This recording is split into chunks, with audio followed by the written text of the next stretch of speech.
예, 신부님 다시 오랜만에 뵙습니다. 역시 이곳을 올 때마다 느끼는 거지만 좀 자연 풍광이 아름다운 것 같습니다. 특히 이제 봄철이다 보니까 꽃도 많고. 저 꽃 이름은 뭔가요? 야광나무꽃입니다. 아, 굉장히 화려하거든요. 예. 아름다운 자연만 이렇게 우리가 감상하면 좋을 텐데 네. 우리 상황이 예의치 않은 것 같습니다. 그 평창 동계올림픽 이후에 굉장히 좋게 발전해 오던 이런 한반도 정세가 지금은 상당히 교착 국면에 처해 있는 것 같습니다. 네.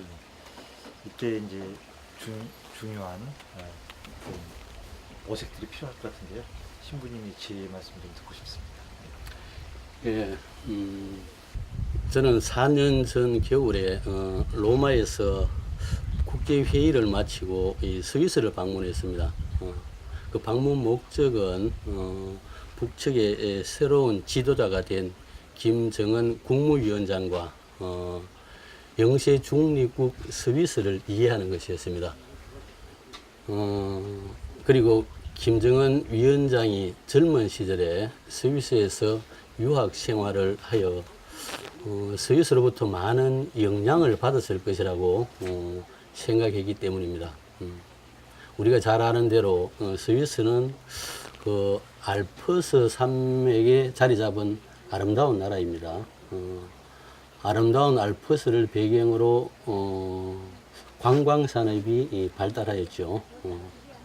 제가 방문한 스위스 남부 마테홀은 그 스키장과 그 관광 도시 제르마트는 그 환상적인 그 풍경을 자랑하고 있었습니다. 수많은 사람들이 눈 덮인 알프스를 배경으로 스키를 타며 그 배후 도시인 제르마트에서 관광을 즐기고 있었습니다. 저는 김정은 위원장도 이러한 알프스를 체험하였을 것이고 이 체험이 마식령 그 스키장과 원산을 그 관광지로 개발하는 요인이라고 생각했습니다. 그리고 나아가 이 평창 올림픽이 한반도의 그 화해와 평화를 가져다 주는 그 어떤 계기가 될 수 있겠다 이렇게 생각을 했습니다. 우리가 아는 대로 스위스는 영세 중립국으로 그 평화와 경제를 함께 이룬 그 선진국입니다. 스위스는 독일, 프랑스, 이태리 등 강대국에 둘러싸여 있지만 중립국으로서 평화와 번영을 이루었습니다.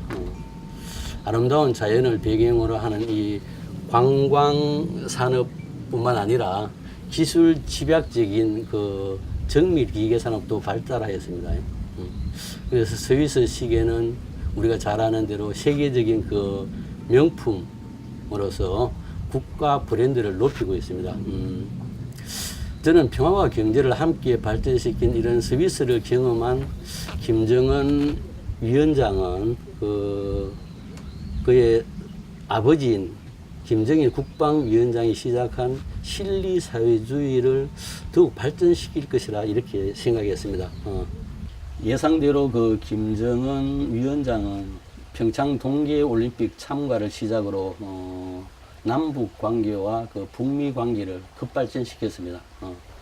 그러나 평창 동계올림픽 이후 좋게 발전하던 그 한반도 평화가 교착 상태에 빠진 지금 저는 남측과 북측이 이 실리주의 노선에서 그 남북 공조를 추구했으면 좋겠다 이런 생각을 합니다. 대북 제재의 대상인 경제 교류와 그 협력에만 매달릴 것이 아니라 그 교류 협력을 민족 화해와 그 평화, 생명 안전 등으로 이렇게 확대 발전시켰으면 좋겠다 이런 생각입니다. 그러면 대북 제재를 뛰어넘어 그 민족 공조를 이룰 수 있는 공간이 더 넓어질 수 있지 않나 이렇게 생각합니다. 이를 통해 남북 관계가 발전되고 발전된 관계의 힘을 통해 그 한반도 평화를 이룩할 수 있을 것입니다. 이를 위해 저는 4가지를 제안하고 싶습니다. 첫째, 6.15 공동선언의 그 내용인 그 통일 방안을 함께 연구합시다. 그리고 둘째, 그 한반도의 미세먼지를 남과 북이 함께 그 정화시켜 나갑시다. 그리고 셋째, 그 백두산의 화산과 그 지진을 함께 그 연구합시다.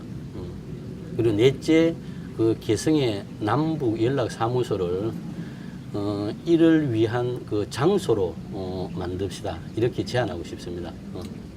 예, 신부님 그 네 가지 중요한 제안을 해주셨는데요.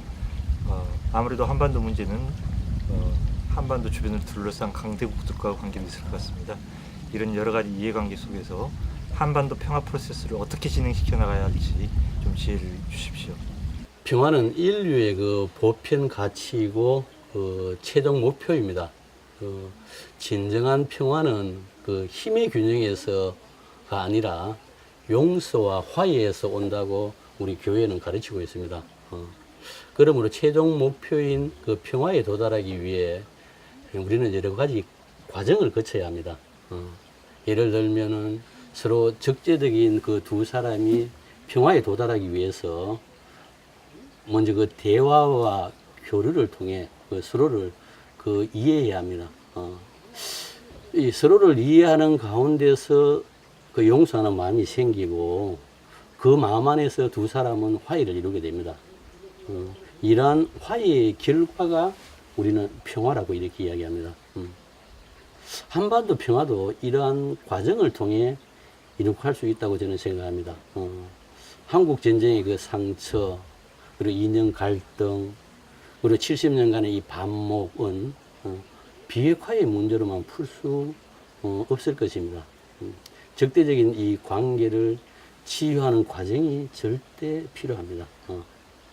그 마음의 그 상처와 그 인연적인 갈등을 치유하는 그 화해 프로세스가 절대로 필요하다고 생각됩니다.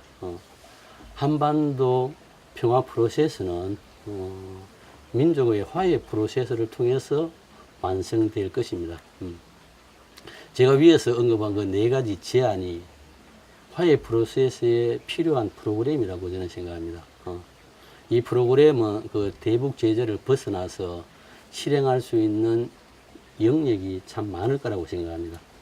그 첫째로 6.15 공동선언의 그 내용인 그 통일 방안을 함께 연구하면서 그 이념적인 갈등을 그 치유하는 겁니다.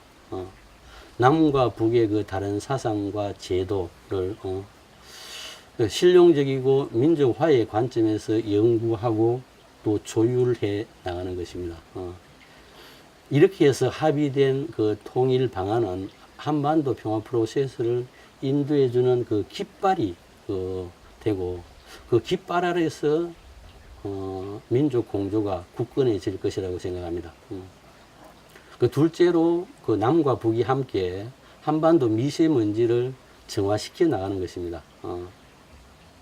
지금 한반도 전체가 그 미세먼지로 몸살을 앓고 있지 않습니까? 남과 북의 동포들이 그 호흡에 곤란을 느끼며 지금 병들어가고 있습니다. 이 호흡을 하는 데에는 남과 북이 따로 있을 수 없습니다.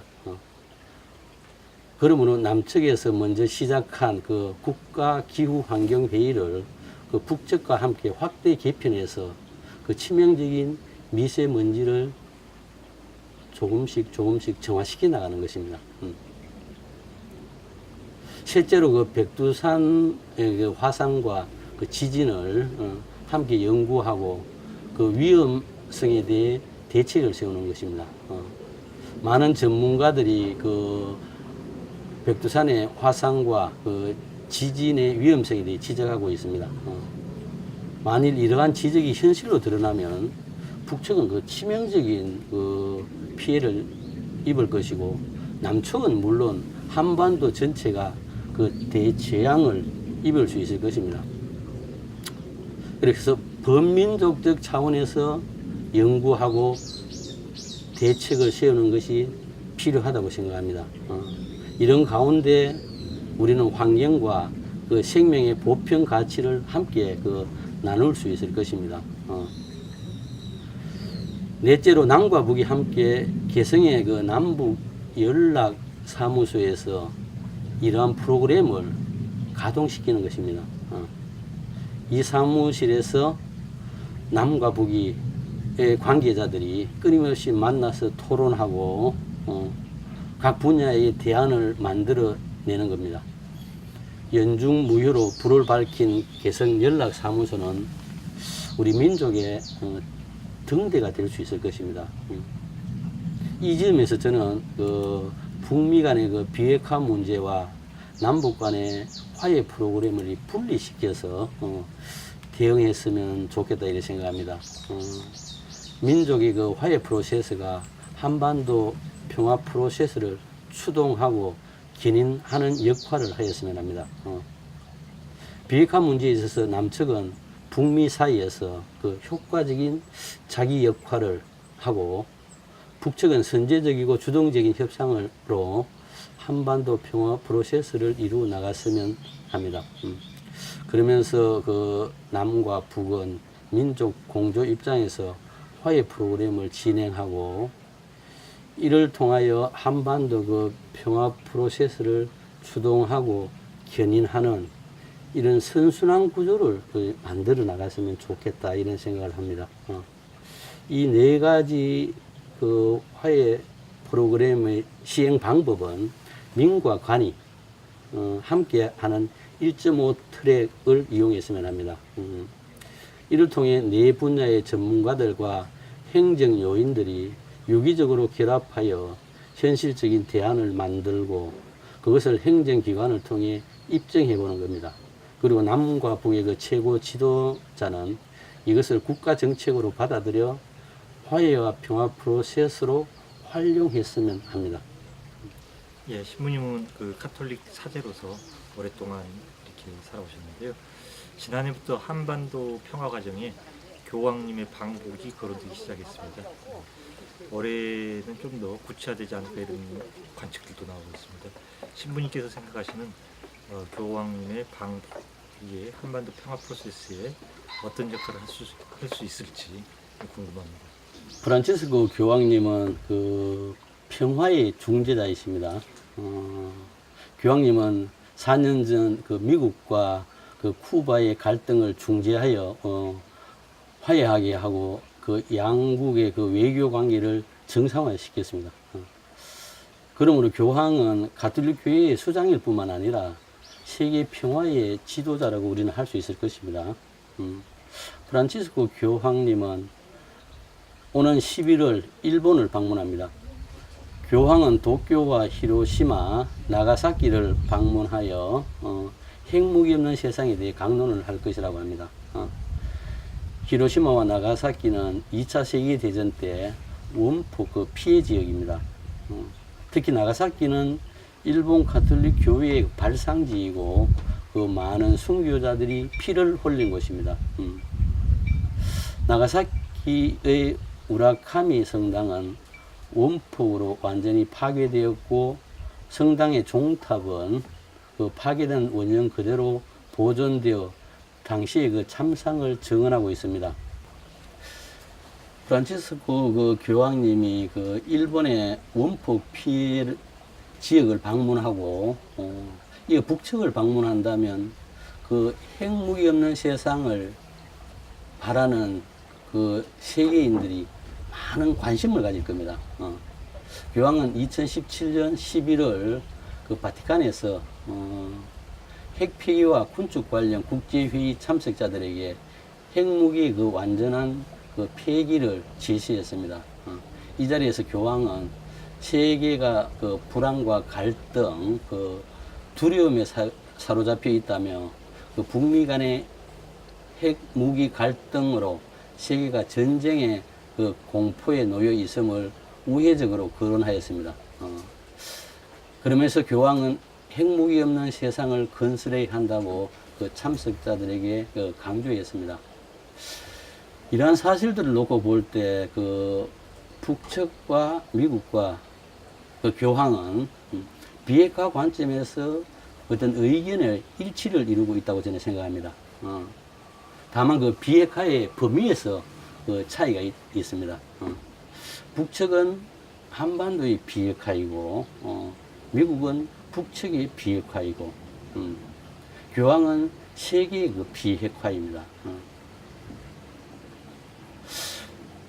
따라서 교황의 방북으로 그 북측과 교황은 비핵화에 대해 어떤 건설적인 대화를 나눌 수 있다고 저는 생각합니다. 서로 간의 그 합집합과 그 교집합을 정리함으로써 핵 갈등의 그 해결을 위한 단초를 그 마련할 수 있다고 저는 생각합니다. 이런 이유 때문에 북측은 교황을 초청하고 프란치스코 교황님은 이에 응할 필요가 있다고 저는 생각합니다. 저는 프란치스코 그 교황님이 전임 교황 요한 23세 그 회치 지상의 평화의 가르침을 한반도에 실천해 주었으면 합니다. 핵무기 활동으로 고통받고 있는 그 북측의 신자들을 방문해서 위로해 주었으면 합니다. 그리고 교황의 이런 삼목적인 방문이 북측의 신앙의 자유가 더 많아지는 그 계기가 되었으면 참 좋겠다 이런 생각을 합니다. 여기서 저는 김정은 국무위원장의 그 스위스에서의 체험이 중요하다고 이렇게 생각을 합니다. 그는 유럽 생활을 통해 교황의 위치와 그 역할의 중요성을 잘 알고 있다고 생각합니다. 교황의 그 도덕적인 힘, 중재자로서의 그 역할을 세계인들이 인정하고 있습니다. 그러면 교황의 방북으로 한반도의 평화의 꽃을 필 수 있는 기회를 만들어 주었으면 좋겠다 이렇게 제안을 하고 싶습니다. 저는 판문점에서 남과 북의 신자들이 함께 모여 그 교황님과 함께 반전 반핵 한반도 평화미사를 복원하고 판문점 선언과 평양 선언의 그 내용이 성취되기를 기도하는 그 광경, 그것을 한번 상상해 봅니다. 굉장히 즐거운 일이고 한반도 그 평화 프로세스에서 큰 획을 긋는 사건이 될 것이라고 저는 생각합니다. 예, 신부님 말씀 잘 들었습니다. 김정은 위원장의 스위스 시절의 경험, 교황님의 방북, 정말 신부님이 아니시면 이제 이런 큰 넓은 생각들이 쉽지 않은 것 같습니다. 특히 이제 마지막에 말씀하셨던 판문점에서 그런 장면이 연출될 수 있다면 얼마나 좋을까 이런 생각도 가져봅니다. 부디 신부님 메시지가 널리 알려지고 또 신부님께서 바라는 것들이 잘 꼭 전달되기를 기원하겠습니다.